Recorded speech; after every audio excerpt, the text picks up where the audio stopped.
Bayangkan tanah yang begitu kaya, begitu subur, namun justru membawa luka bagi mereka yang tinggal di atasnya. Indonesia, sebuah negeri yang berada di persimpangan khatulistiwa, dari ujung barat Sumatera hingga pegunungan Papua di timur, tersembunyi kekayaan yang tidak terkira. Emas, tembaga, batu bara, nikel, timah, semuanya terkandung dalam perut bumi Nusantara. Namun, sejarah mencatat bahwa kekayaan ini jarang menjadi berkah bagi rakyatnya sendiri. Sejak abad ke-17, ketika armada dagang dari Eropa pertama kali menancapkan kuku besinya di tanah ini, hasil bumi Indonesia telah menjadi rebutan. Awalnya hanya rempah, tapi tak lama setelah itu logam mulia, mineral, dan bahan tambang mulai masuk radar kekuatan global. Di balik kilau emas dan gemerlap investasi, ada kisah panjang tentang monopoli, pemaksaan, dan penggusuran hingga pengamanan bersenjata. Tambang-tambang besar berdiri megah, tapi banyak warga lokal justru terpinggirkan, hanya jadi penonton di tanahnya sendiri. Inilah cerita tentang tanah air yang digali, tentang sejarah panjang pertambangan Indonesia dari zaman VOC, kolonialisme, masa transisi, hingga kemerdekaan. Oleh karena itu, bersama Nas Creatify, dalam video kali ini, mari kita menyelaminya dan memahaminya.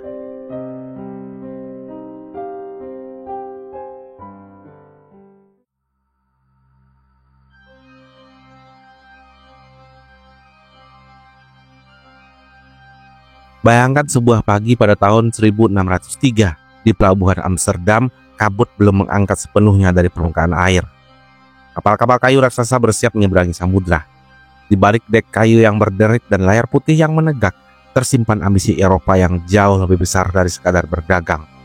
Nama kapal itu mungkin Mauritius, Gelderland, atau Amsterdam. Tapi yang lebih penting bukan kapalnya, melainkan panji yang dikibarkan. VOC, perusahaan dagang pertama di dunia yang juga bertindak seperti negara. Tujuan mereka sederhana, yaitu menguasai rempah-rempah. Seiring berjalannya mereka menjelajah lebih jauh ke dalam pulau-pulau Nusantara, mereka mulai mencium kekayaan lain yang diam-diam tersimpan di balik bukit, di dasar-dasar sungai, dan di perut tanah. Awalnya, rempah menjadi segalanya. Cengkeh dari Ternate, pala dari Banda, dan lada dari Banten, itulah emas hitam abad ke-17. Tapi ketika VOC mulai membangun pos-pos dagangnya, mereka mendapati sesuatu yang lebih besar dari pasar. Mereka menemukan tanah yang hidup, tanah yang tidak hanya tumbuh rempah, tapi juga mengandung logam-logam berharga. Di Sumatera, mereka mendengar desas-desus tentang emas dari para pedagang lokal Minangkabau. Di Papua, laporan awal para pelaut menyebutkan kilau-kilau aneh di dasar sungai dan bebatuan yang berat dan padat. Namun VOC tak mau buru-buru. Mereka tahu jika semua ini diumumkan terlalu cepat, akan memancing kekuatan lain datang lebih agresif. Maka dimulailah fase baru yang jarang dibahas dalam buku sekolah kita. VOC sebagai pemeta dan pengamat. Dalam dokumen-dokumen lama yang kini disimpan di Belanda, terdapat ratusan catatan eksplorasi mineral oleh para naturalis dan ahli bumi yang dikirim dalam ekspedisi ilmiah tersembunyi. Salah satu tokoh penting dalam sejarah awal eksplorasi mineral di Indonesia adalah François Valentin, seorang pendeta sekaligus penulis. Ia menulis dalam bukunya Oud en Nieuw Oost-Indië bahwa pulau-pulau seperti Timur, Sumatera, dan Ambon mungkin menyimpan kekayaan bumi lebih dari yang kita bayangkan. Ia tidak sendirian. Beberapa insinyur dan ahli mineral dari Belanda mencatat bahwa tanah di pegunungan Sumatera bagian barat mengandung batuan logam berat. Ada pula catatan VOC tentang tanah berwarna merah dan hitam di Papua bagian selatan yang tampaknya memiliki potensi tertentu. Mereka tidak menambang secara besar-besaran, belum, tapi peta-peta rahasia sudah dibuat, lokasi-lokasi sudah ditandai. Bahkan beberapa lokasi diberi sandi agar tidak diketahui oleh pedagang lain dari Inggris ataupun dari Portugis. VOC memang membangun benteng di banyak tempat, tapi yang menarik, mereka juga mulai membangun jalur air dan gudang besar jauh di pesisir. Dan ini bukan hanya untuk rempah. Di pedalaman Minangkabau ada catatan mengenai gudang VOC yang tidak menyimpan lada, tapi justru alat-alat penggali. Lalu mengapa VOC melakukan ini? Salah satu jawabannya mereka berpikir dalam sudut pandang yang jauh ke depan. Mereka tahu rempah suatu hari akan kehilangan nilai jualnya, tapi kekayaan mineral itu tidak akan pernah kehilangan peminatnya. Maka mereka menyiapkan fondasi diam-diam dan menunggu saat yang paling tepat. Disinilah kecerdikan VOC sering luput dari perhatian publik. Mereka memiliki jaringan pengumpul informasi lokal, para pedagang perantara, bangsawan yang disogok, bahkan kepala suku yang dilibatkan dalam transaksi.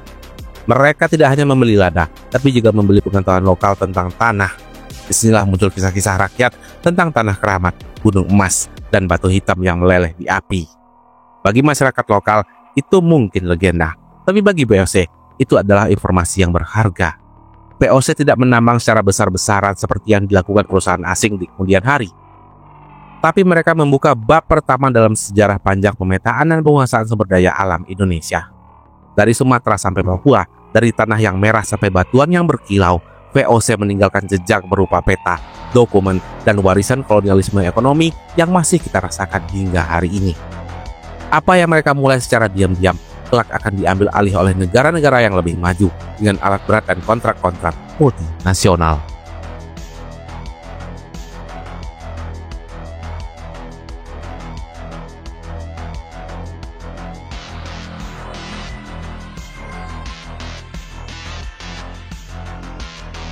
Jika abad ke-17 dan 18 adalah masa di mana tanah Nusantara dipetakan secara diam-diam, maka awal abad ke-19 adalah masa ketika tanah itu mulai dibongkar dengan sistem dan teknologi.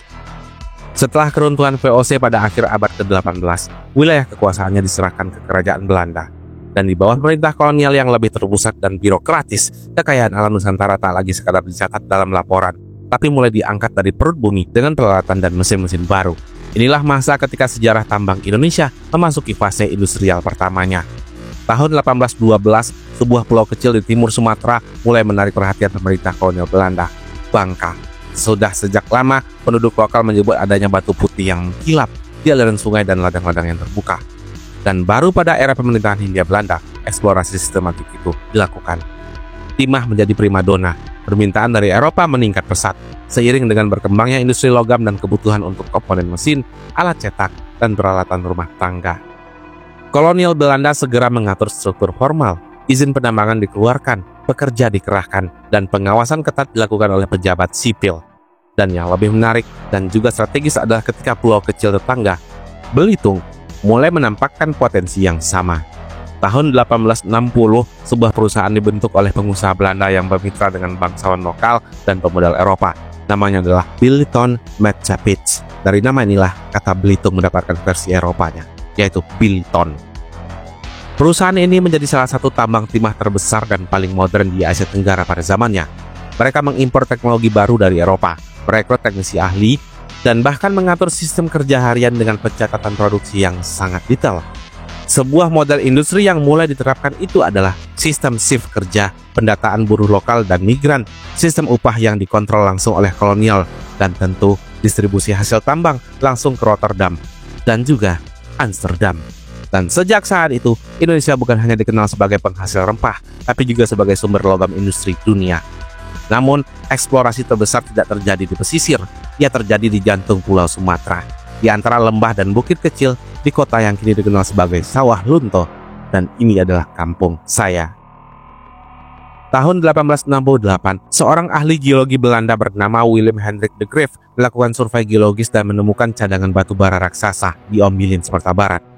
De Graaf tidak hanya menemukan batu bara, tapi juga melaporkan kualitasnya yang sangat tinggi dan sangat cocok untuk kapal uap dan juga pabrik. Pemerintah kolonial tidak membuang waktu, mereka segera membentuk satu badan resmi untuk mengawasi semua aktivitas pertambangan, Dienst van het Mijtwezen, yaitu Dinas Pertambangan Hindia Belanda saat itu. Tambang tidak bisa berjalan sendiri, hasil tambang harus diangkut, disimpan, dan dikirim.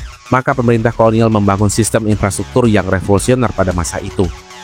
Rel kereta api dibangun dari tambang di Sawah Lunto menuju pelabuhan di Emmahaven, yang sekarang adalah Teluk Bayor di Kota Padang. Jalur ini dibuka tahun 1894 dan menjadi rel tambang tertua di Indonesia. Setiap pagi, suara kereta uap membelah kabut di pegunungan, membawa batu bara keluar dari perut bumi menuju laut lepas. Inilah momen ketika Indonesia terhubung secara fisik antara tambang dan pelabuhan, antara tanah dan dunia luar. Rel itu bukan sekadar logistik, ia adalah simbol perubahan zaman bahwa bumi Indonesia kini sudah masuk ke dalam sistem ekonomi global yang tidak lagi bisa dibalikkan. Dengan semakin kompleksnya sistem, pemerintah kolonial memperkuat lembaga pengawas tambang. Dienst van het Mijtwezen tidak hanya mengatur perizinan dan teknik penggalian, tapi juga menjadi pusat data geologis dan pengelolaan cadangan mineral. Mereka mengarsipkan ribuan laporan teknis tentang kadar logam, kedalaman batuan, lokasi strategis, dan laporan tenaga kerja. Arsip-arsip ini hari ini tersimpan di Belanda, dan menjadi salah satu warisan teknis paling lengkap dari masa kolonial. Dinas ini pula yang mulai membagi wilayah konsesi pada perusahaan swasta, termasuk Belanda dan investor dari negara lain. Dengan kata lain, tanah-tanah di Nusantara tidak lagi milik rakyatnya, tapi mulai dipetakan dalam bentuk lisensi dan hak pengelolaan. Semua yang terjadi di Bangka Belitung dan Sawah Lunto bukan hanya tentang penambangan. Ia adalah sistem kolonial yang menjelma dalam bentuk industri. Di balik mesin-mesin bor dan kereta uap, ada hierarki yang teratur. Pejabat kolonial di atas, perusahaan-perusahaan di tengah, dan ribuan pekerja lokal di bawah. Sebagian besar buruh berasal dari desa-desa di sekitarnya, bahkan banyak yang didatangkan dari Jawa. Mereka hidup dalam barak-barak, bekerja dengan alat berat, dan hanya mengenal satu ritme, yaitu produksi dan pengangkutan. Nama-nama seperti Billiton, Ombilin, Emma Heaven, atau Min Zuezen hari ini mungkin tidak lagi terdengar familiar, tapi mereka meletakkan fondasi dari sistem pertambangan Indonesia modern. Jalur rel yang masih digunakan, sistem pelaporan tambang yang menjadi dasar BUMN saat ini, struktur kerja tambang yang ditiru oleh banyak generasi berikutnya. Apa yang dimulai di bawah kendali kolonial, kini menjadi sistem besar yang membentuk wajah ekonomi Indonesia. Era ini menandai perubahan besar, dari pengetahuan menjadi tindakan, dari peta menjadi realitas. Belanda tidak hanya datang dengan catatan dan kompas, tapi juga dengan kereta, perusahaan, dan kontrol sistematis atas tanah dan isinya. Sawah Lunto menjadi kota tambang, Bangka menjadi simbol timah, dan Indonesia secara perlahan mulai dikenal dunia, bukan karena legenda dan rempah, tapi karena apa yang tersembunyi di bawah tanahnya.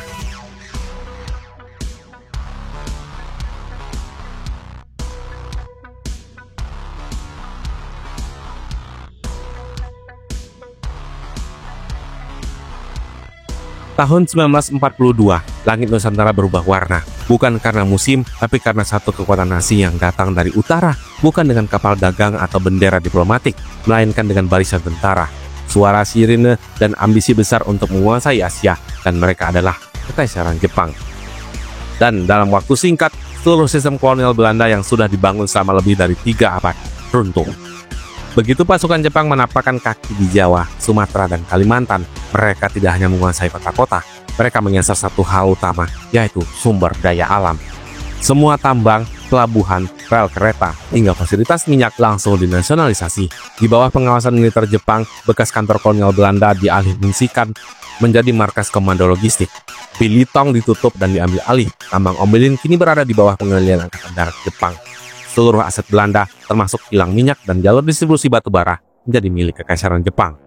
Bagi Jepang, tambang bukan hanya ekonomi, tapi strategi militer. Mesin pesawat, kapal perang, kendaraan lapis baja, dan kereta suplai semuanya bergantung pada bahan bakar dari logam. Dan Nusantara, khususnya Indonesia, menyimpan 2 hal itu dalam jumlah yang sangat besar. Minyak di Kalimantan, cepu dan Sumatera, batu bara di Ombilin dan Kalimantan Selatan. Maka tambang-tambang yang dulunya berfungsi sebagai ladang industri kolonial, kini bertransformasi menjadi pusat logistik perang. Minyak dikirim ke Burma dan Filipina, batu bara digunakan untuk menghidupkan rel dan kapal tempur. Bahkan logistiknya diatur langsung oleh tentara ke-16 dan ke-25 Jepang, lengkap dengan pengamanan militernya. Lalu siapa yang bekerja menggerakkan tambang-tambang itu? Jawabannya adalah Romusa. Romusa adalah istilah Jepang untuk pekerja yang diambil secara paksa. Sering dari desa-desa di Jawa dan Sumatera, mereka dijanjikan pekerjaan dan makan. Tapi kenyataannya, mereka diangkut ke lokasi tambang terpencil, disuruh menggali tanah, memindahkan batu, dan menjaga produksi tetap berjalan tanpa perlindungan, upah layak, atau jaminan keselamatan. Tambang batu bara di Ombilin menjadi sakti bisu. Saat sebelumnya dioperasikan dengan sistem teknik Belanda yang terorganisir, kini berubah menjadi sistem kerja paksa tanpa teknologi dan pengawasan yang minim. Mereka bekerja siang dan malam, menggali batu bara dengan tangan, kadang hanya dengan linggis dan gerobak kayu. Asap masih mengepul dari cerobong, tapi nyawa yang terbakar di dalamnya tidak pernah dicatat. Namun, apa yang dibangun dengan paksa, runtuh dengan cepat. Tahun 1944, ketika pasukan sekutu mulai menekan Jepang dari berbagai arah, kekuasaan di Indonesia pun mulai goyah. Sadar bahwa kekalahan tinggal menunggu waktu, Jepang melakukan langkah brutal menghancurkan sendiri infrastruktur yang mereka miliki. Pelabuhan, jalur rel, bahkan beberapa mesin tambang dihancurkan atau ditanam agar tidak bisa digunakan oleh musuh. Di Sawah Lunto, tercatat sejumlah galeri tambang sengaja diruntuhkan. Di Belitung, dokumen teknik dan peta geologi dibakar habis. Mereka tidak ingin harta yang selama ini mereka keruk jatuh ke tangan pihak lain. Dan ketika akhirnya Jepang menyerah pada 15 Agustus 1945, yang tersisa hanyalah tambang-tambang yang rusak, rel-rel yang bengkok, dan ribuan pekerja lokal yang tak tahu siapa yang akan berkuasa esok hari. Era Jepang hanya berlangsung 3 tahun, tapi dalam waktu yang singkat itu, mereka berhasil mengubah tambang menjadi bagian dari strategi militernya, mengarahkan puluhan ribu pekerja tanpa upah yang tetap, merusak sistem kolonial lama, dan membakar infrastrukturnya menjelang kekalahan. Yang mereka tinggalkan bukan kejayaan, melainkan kekacauan, kehilangan, dan kehancuran teknis. Namun, di balik semua itu, ada juga suatu hal yang tidak terduga. Jepang membuka mata bangsa Indonesia. Mereka membongkar tatanan kolonial Belanda, memberi ruang bagi nasionalisme itu tumbuh, dan secara tidak langsung, mereka mempercepat transisi menuju kemerdekaan.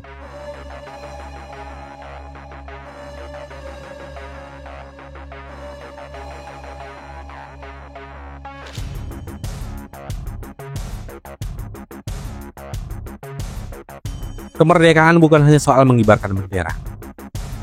Tahun 1945, Republik yang muda ini lahir dari api perjuangan, namun ketika merdeka diumumkan di Jakarta, tambang-tambang dari Sumatera sampai Papua masih dikuasai oleh perusahaan kolonial. Inilah cerita bagaimana Indonesia mulai merebut kembali apa yang dikandung oleh tanahnya sendiri dengan semangat, tapi minim modal dan teknologi. Ketika proklamasi dikumandangkan, tambang-tambang besar seperti timah di Bangka, batu bara di Sawalunto, dan logam mulia di Sumatera masih dikelola oleh Belanda. Mereka kembali lewat Nica, membawa niat untuk menghidupkan ulang perusahaan kolonial lama. Perusahaan tambang seperti Bilitong dan Ombilin kembali aktif di bawah bayang-bayang pemerintah Hindia Belanda yang ingin merebut kembali wilayah ekonomi yang strategis itu. Di sisi lain, pemerintah Indonesia yang masih muda harus berjuang bukan hanya secara diplomasi, tapi juga secara ekonomi. Memasuki dekade 1950-an, Presiden Soekarno tidak tinggal diam. Ia menyadari bahwa kedaulatan politik harus disertai dengan kedaulatan ekonomi. Maka lahirlah gagasan besar yaitu nasionalisasi. Pada tahun 1957, setelah hubungan dengan Belanda memburuk akibat masalah Papua, pemerintah Indonesia menasionalisasi ratusan perusahaan Belanda, termasuk perusahaan-perusahaan tambang. NV Bilitong Timah menjadi cikal bakal PT Tambang Timah. Perusahaan tambang emas dan logam mulia diubah statusnya menjadi milik negara. Eksplorasi geologi yang sebelumnya rahasia kini mulai dibuka untuk tenaga lokal. Tapi ada satu masalah besar, teknologi dan keahlian belum cukup. Meski tambang-tambang telah diambil alih, Indonesia menghadapi kenyataan pahit. Tidak ada cukup alat berat, laboratorium, atau sistem industri. Banyak dari yang diwarisi Belanda sudah usang atau rusak akibat perang.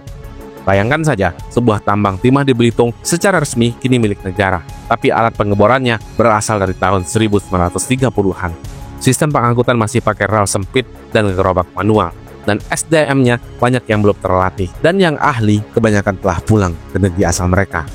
Maka muncullah strategi baru mendirikan perusahaan negara yang fokus pada eksplorasi dan pengelolaan sumber daya. Di tengah semangat berdikari itulah, dua nama penting muncul pada tahun 1961. PT Tambang Timah dibentuk secara resmi untuk mengelola aset timah nasional di Bangka dan Belitung. Pada tahun 1968, PT Aneka Tambang atau Antam lahir dari penggabungan berbagai unit eksplorasi logam mulia dan mineral strategis mulai dari emas, nikel, hingga bauksit. Meskipun Antam secara formal dibentuk di akhir era Soekarno dan di awal Orde Baru, akarnya sudah tertanam kuat sejak tahun-tahun nasionalisasi. Ia adalah simbol keinginan bangsa untuk tidak hanya menggali, tapi juga mengolah hasil tambangnya sendiri.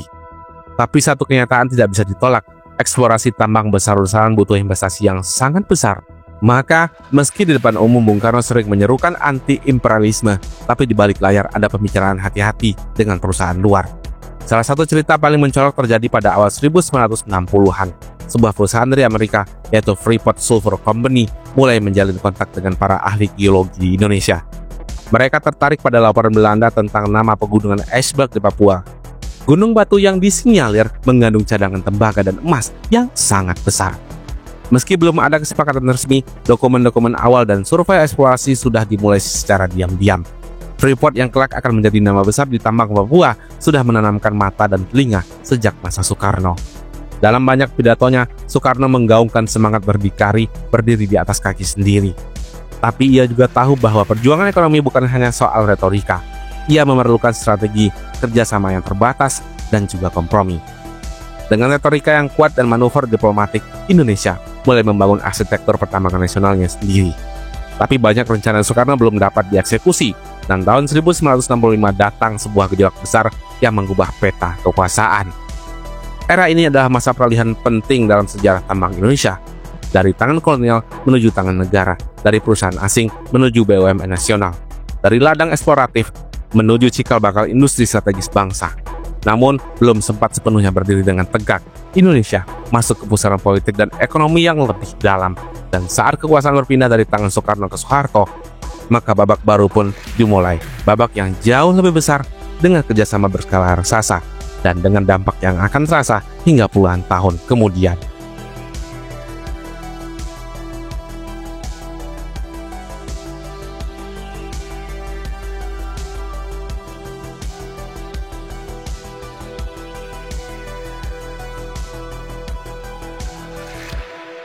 Tahun 1966 Indonesia berganti wajah. Soekarno turun, Soeharto naik. Dan sejak itulah tambang yang sebelumnya dijaga ketat sebagai bagian dari ekonomi berdikari dibuka lebar-lebar untuk modal asing. Soeharto tidak hanya mewarisi tanah yang kaya, tapi juga tekanan ekonomi yang sangat besar. Negara butuh dana cepat dan dalam jumlah yang sangat besar. Maka dibukalah jalur yang sebelumnya tertutup, yaitu keran investasi asing. Inilah momen yang ditunggu oleh banyak korporasi global. Dan salah satu yang paling cepat bergerak adalah perusahaan tambang asal Amerika, yaitu Freeport. Sudah sejak 1960-an, geolog Belanda dan Amerika tertarik dengan gunung yang disebut Esberg di jantung Papua. Di bawah pemerintahan Soekarno, ketertarikan itu masih bersifat informal. Tapi di bawah Soeharto, segalanya berubah menjadi resmi. Tahun 1967, belum genap 2 tahun Soeharto menjabat sebagai presiden, pemerintah menandatangani kontrak karya pertama dengan Freeport Sulphur Company. Kontrak itu memberi hak eksklusif kepada Freeport untuk mengeksplorasi dan mengelola gunung Esberg yang kelak terbukti mengandung salah satu cadangan tembaga dan emas terbesar di dunia. Freeport menjadi perusahaan asing pertama yang diberi konsesi tambang besar pasca 1965, dan sejak itu Papua berubah drastis.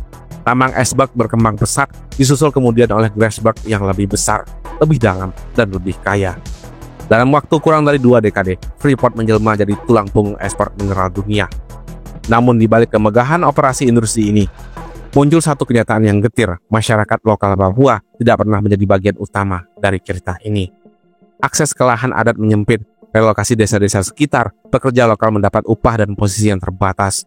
Kerusakan lingkungan mulai terlihat, sungai keruh, tanah rusak, dan gunung digali sampai rahimnya. Kritik terhadap Freeport bukan hanya soal ekonomi, tapi juga soal martabat. Siapa yang sebenarnya berdaulat di atas tanah ini?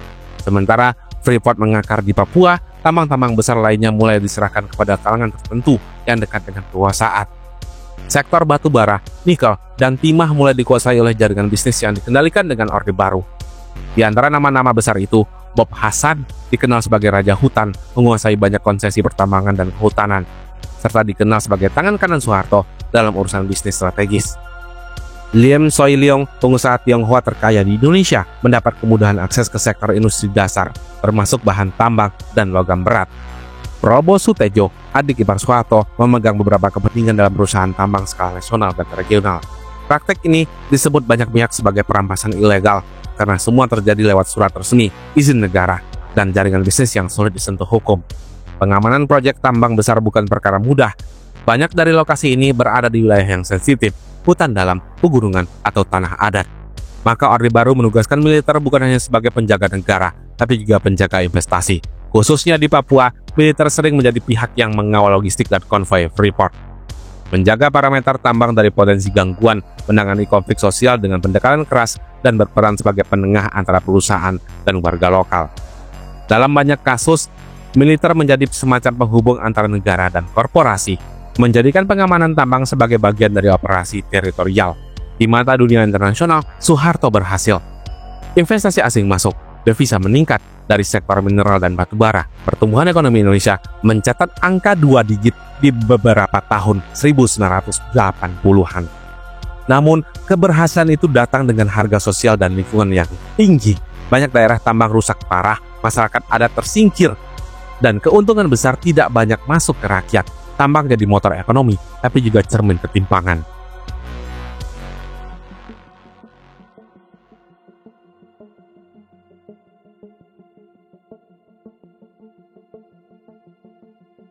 Saat Soeharto lengser pada Mei 98, banyak yang berharap Indonesia akan berubah. Reformasi digulirkan, demokrasi dijanjikan, tapi tambang masih menjadi rebutan.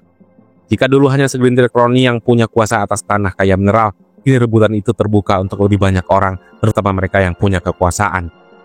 Era reformasi bukan hanya membawa kebebasan berbicara, tetapi juga membuka keran liberalisasi ekonomi yang lebih dalam.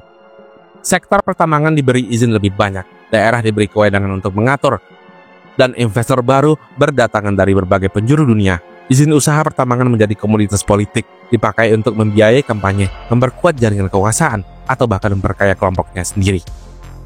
Menurut data KPK, pada 2010-an, terjadi lonjakan jumlah izin tambang secara drastis dari sekitar 600 menjadi 10.000. Namun banyak dari izin itu tidak memenuhi standar lingkungan, tidak diawasi, dan tumpang tindih dengan lahan masyarakat adat atau kawasan hutan. Dari sinilah lahir istilah yang ramai dibicarakan, oligarki tambang. Kelompok kecil yang punya kuasa politik sekaligus kuasa ekonomi. Mereka bukan sekadar pengusaha, mereka adalah penentu arah kebijakan. Di Kalimantan, muncul tambang emas tanpa izin yang digali dengan alat seadanya oleh warga, tapi dikuasai oleh jaringan tertentu. Di Sulawesi, nikel digali dari bukit-bukit tanpa izin lingkungan yang jelas. Di Sumatera, batu bara dibongkar dari kawasan yang mestinya dilindungi. Fenomena ini disebut tambang rakyat. Tapi bukan sepenuhnya gerakan rakyat. Di balik aktivitas yang tampak sederhana, seringkali ada backing, permainan izin yang fiktif, dan aliran hasil tambang ke luar negeri lewat jalur yang tidak resmi. Seiring pemilu demi pemilu bergulir, izin tambang makin politis. Banyak kepala daerah, bahkan anggota parlemen diketahui memiliki saham atau koneksi dengan perusahaan tambang. Dalam banyak kasus, proyek tambang jadi alat tukar politik, mendukung kandidat tertentu sebagai hadiah atau loyalitas, atau sebagai sumber dana yang tidak resmi untuk kampanye. Dan dalam dekade terakhir, dunia mulai berubah arah. Transisi ke energi hijau jadi topik utama, mobil listrik, baterai litium, dan energi bersih dipandang sebagai masa depan. Dan Indonesia punya kartu trufnya. Nikel, cadangan nikel Indonesia adalah salah satu yang terbesar di dunia, dan banyak terdapat di Sulawesi dan juga Maluku.